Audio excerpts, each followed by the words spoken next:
Good morning everybody, Peter here, Thailand bound.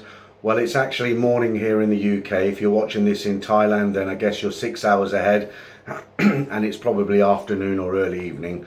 Now, I'm not actually sitting on a beautiful beach in Thailand, as you can imagine. I am back in the UK. It's very gloomy and in fact it's quite cold on this October morning, and I have to have the heater on here, and I hope you can hear me quite okay with the noise in the background there. It's not too loud, so we should be fine. I'm going to tell you another true story from my days in Bangkok when I lived there. It's another story about a Thai girl and a foreign man. The man was from the UK. No real names, as always. We'll call the lady Far, which is quite a common Thai girl's name, and we'll call the guy James. As I say, he was from the UK. Now, we'll start with James. James was a school teacher, and in those days school teachers weren't paid a heck of a lot of money. It was a good experience for somebody, especially young people. They could go over there on a working holiday, they could earn some money, they could discover and explore Thailand, enjoy themselves while making some money on the side. But as I say, it wasn't a very highly paid job, and I'm guessing it's still like that these days. So James was a teacher. He was working in Bangkok, and James was actually teaching one-on-one. So in other words, he'd go around to Thai families' residents, to their houses, and he'd teach their children, either one on their own or a couple, and he'd have one-on-one sessions for which he was paid. Now, obviously, being a teacher, not having a lot of money, James could just about afford to pay his rent, his food, and he could afford a few luxuries, but not very much. And he certainly couldn't afford to go out drinking in places like Nana Plaza and Soy Cowboy, which are expensive for anybody. If you're there and you're on a very good job, or you've got a business and you've got plenty of money, then it isn't a problem. But if you're a school teacher, then you're just not going to be able to do that. You won't be able to live that kind of lifestyle. Basically, what you'll have to do is either buy beers from 7-Eleven and drink them outside, or find very, very cheap places to drink. Now, James did find a very, very cheap place to drink, and in those days there were a cluster of bars on Soy 10, that's Sukhumvit Soy 10. There was one bar in particular there. I can't remember the name of it, but James used to drink there once or twice a week, and the beers were very, very cheap. He didn't drink anything else but beer. It was local beer, Singer or Chang, so it was the cheapest you could get. And as it was an outside beer bar tucked away, it wasn't a lot more than what you'd pay in 7-Eleven for a beer, probably 10-15 baht. But anyway, James used to go there drinking, and he wanted some female company, but as said, he wasn't in a position to be able to date anybody and take them out on a regular basis. It just would have cost too much, and he certainly couldn't afford to pay any ladies for their time. Now, at this time, this lady in this story, Far, she'd come down from Isan, and she was working in the bar where Dave drank. Now, she was a cashier. She'd never actually worked in a bar as anything else. She'd never rented herself out. We'll keep it clean for YouTube, but I'm sure you know what I mean. She simply was a cashier. She came down, I think it was a friend from the village told her about the job. She came down and she got this job. It was her first job in a beer bar, and she was a cashier. Now, James used to go there drinking once or twice a week. He started going there before Far arrived at the bar. Now, obviously, once Far arrived and she started work, once she's settled into the job, you have long periods of not much going on, especially in the earlier parts of the evening. So James took a fancy to Far.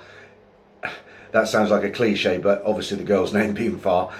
He took a fancy to her, and he started going a little bit more regular, just so he could talk to Far. Far was shy. She didn't speak a lot of English, just enough to get by. James was fairly young. I think he was about 24 to 26, something like that. Fairly decent looking bloke, guy. So, I'm guessing Far found him quite attractive as well. So, excuse me. James went to this bar. He was working on Far, trying to get her number, chatting her up a little bit. Far kind of spoke to him quite friendly. She did like him, but she made it very, very clear that she doesn't go on short time, she doesn't go with customers. There's no way she was going to go back to his room or his hotel, wherever he was staying at the time, and she made it crystal clear. But James, being persistent, as I say, he did like Far. He didn't give up. He thought he'd keep trying, and he kept going back to the bar, and he'd bring a little gifts along, nothing expensive, you know, small chocolate bars, the odd few flowers, the odd trinket, you know, that sort of thing, just to show his interest, and just to show Far he was very interested, actually. And this went on for a few weeks, and eventually Far did agree to meet James. She said she'd go on a date with him. She took the night off because in those days, I don't know what it's like now, but in those days, if a girl was working in a bar, she basically worked 7 nights a week. She didn't have a day off. She had her rest in the daytime. They'd turn up at the bar about 3:34. Even if it didn't open up till later in the evening, they'd sit round and have their food, and then it went on from there until their last customers left. So basically she didn't have a day off. But on this particular evening, she asked the owner of the bar if she could have a night off, which she agreed. I think it was a Monday or a Tuesday, very, very quiet. And now James did take her out just the once. They went out to eat. Obviously, because James was on a budget, he took her to one of these, I think it was Soy 38. They have a lot of food carts at the end of the street, so there's a bit of atmosphere there, but it is basically street food. It's cheap. You could, in those days, you could have got a plate of fried rice for 20 baht on the street. I'm sure it's more than that now. But anyway, they had a very pleasant evening. He took her down to 38. They sat outside, they had some food, they drank some beer. I don't think Far drank. She was on the Coca-Colas, but that was it. Now, unfortunately, James didn't get Far's phone number because he obviously thought, you know, he knew where she was. He could find her any night of the week. All he'd need to do is go down to Sukhumvit Soy 10 into the bar complex, and basically she'd be there. So he didn't even think to take her number. So that's the end of the first date. That's basically what happened on the first night. James has now taken Far out for a date. They've had a very nice evening. Far quite likes James, and who knows, it probably would develop further on from there. James took her home, or took her to the nearest BTS.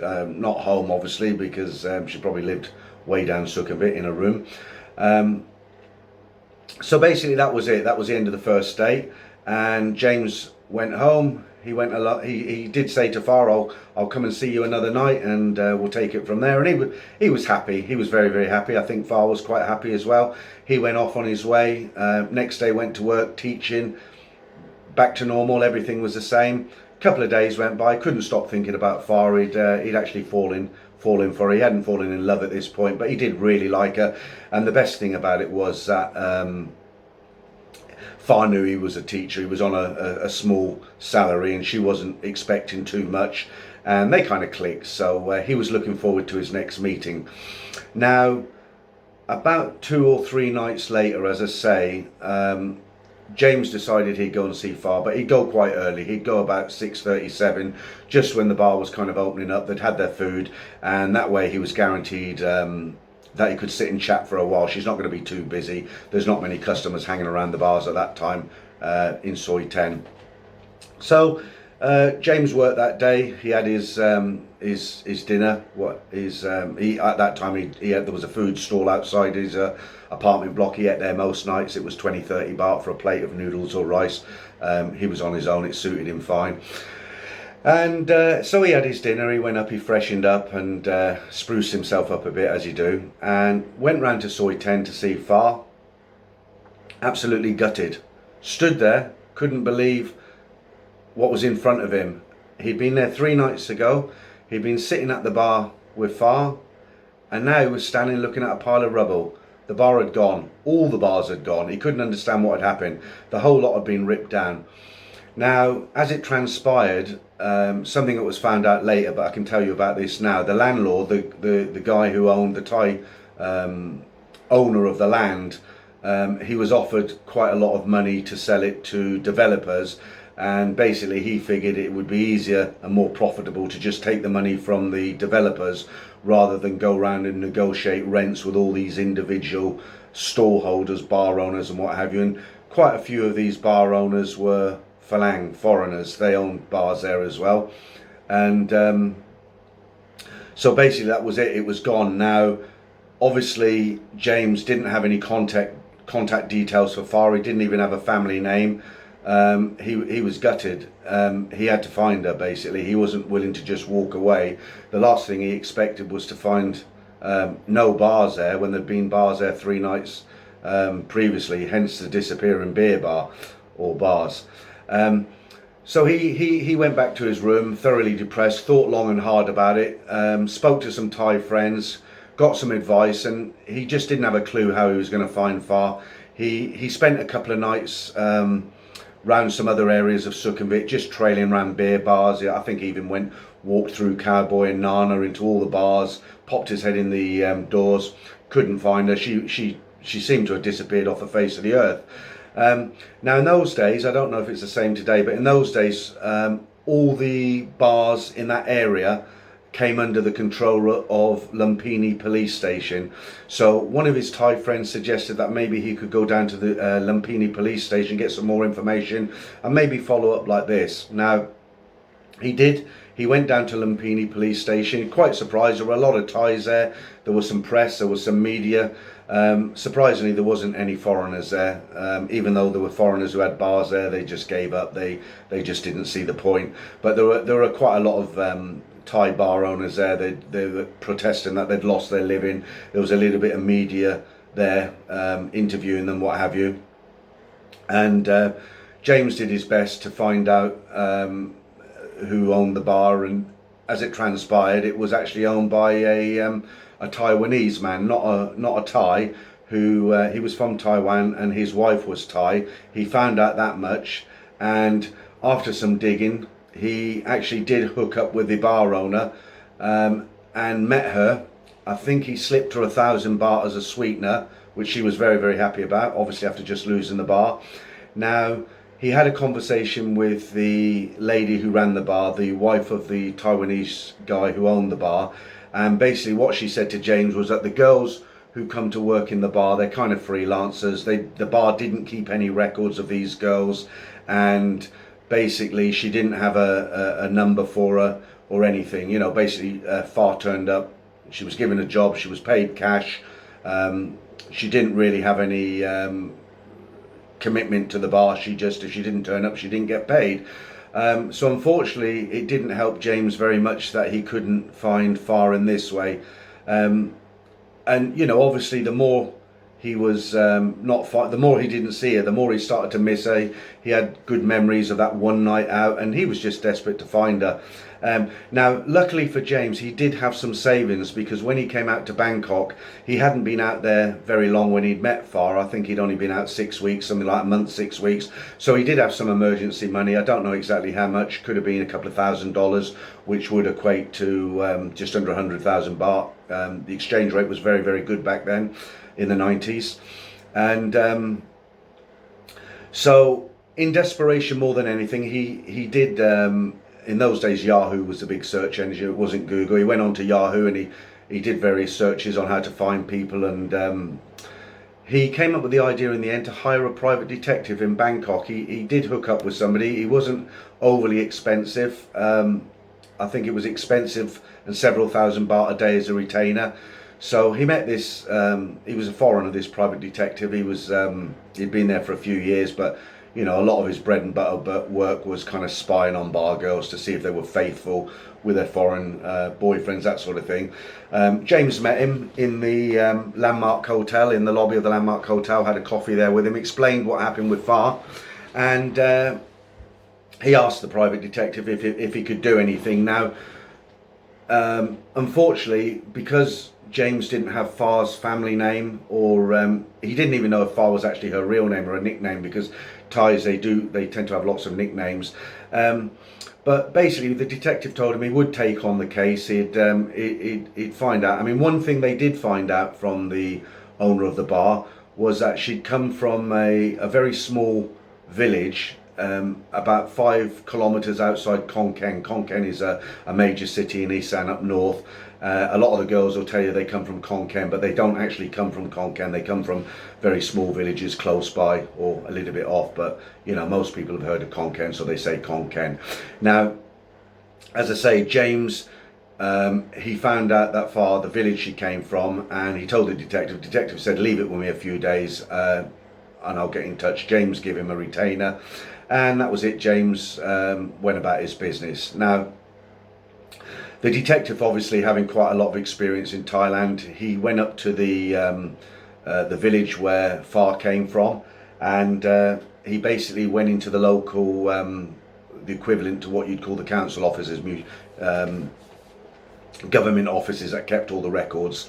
And before he did that, what he did, he went into Big C and he bought a couple of bottles of Johnny Walker Black Label, put them in a bag, went in to see the officials in the office that kept all the records, met one man who was particularly friendly, passed him the 2 bottles of Johnny Walker Black Label, and basically told him what he was looking for.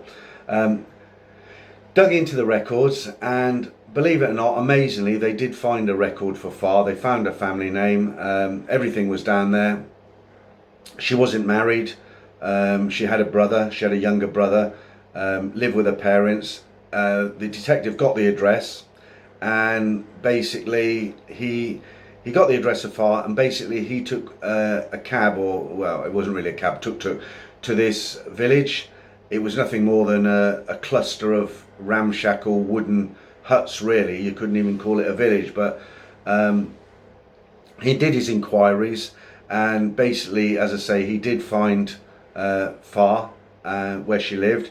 Now, obviously, Far was quite shocked to see this foreigner at a front door in this village, and basically the detective explained to Far that James was looking for her. He'd like to meet up with her again, and could he call her, and would Far speak to him on the phone, to which he agreed. So the detective actually phoned James. I've got some good news for you. I'm here with Far, and he gave the phone to Far. Now, at that time, Far explained to James what had happened after the bar had closed. She had to come back home because, unfortunately, her father was an addictive gambler. He'd gotten into debt. He was in debt to a local mafia person for about 50,000 baht. He lost this money. He couldn't back it up. Far had come back to the village to try and help sort things out. Now, as it happened, this mafia person had a son who wanted to marry Far. Now, obviously, Far wasn't interested at all, but unless this 50,000 baht could be settled, then she would probably have to marry this mafia guy's son, and that would wipe out the debt, and her father would be off the hook for now. I'll tell you why I say for now in a minute. So James, you know, as I say, he did have some savings, and he agreed to pay her father's debt. He just wanted her to be happy. He wanted to get back together with Far. Far started crying over the phone, thanked him. She was quite embarrassed about it. But to cut the story short, let's get to the ending so we can let you know what's happened in the end. So basically, the detective went off on his way. James went up to the village, met Far, settled the 50,000 baht debt with the mafia, the local mafia, and that was the end of that. Now, unfortunately, you don't solve problems, gambling problems, by paying off somebody's debt, because it's an addiction, and I don't personally know what happened after that. All I know, the part of the story I know, is that James did go back up. He met Far. He paid his the father's gambling debt of 50,000, and that was the end of it as far as I was concerned. But guessing, looking into it from my experience of addiction, ties, drugs, alcohol, gambling, all that sort of thing, by paying the 50,000, all James would have done is bought him some more time. The father would have got back into gambling. He probably wouldn't have stopped. It would have escalated slowly. A couple of months probably would have gone by. The family wouldn't have known anything. And again, the mafia would have been back at the door saying, he owes us 50,000 baht. You need to pay up or else. So that's it, guys. That's this story. The story of James, Far, and the disappearing beer bar. I will be telling you some more stories, lots and lots of them, from when I used to live there. I hope you found this one interesting. But that's it for now, guys, and until the next time, thanks very much for watching.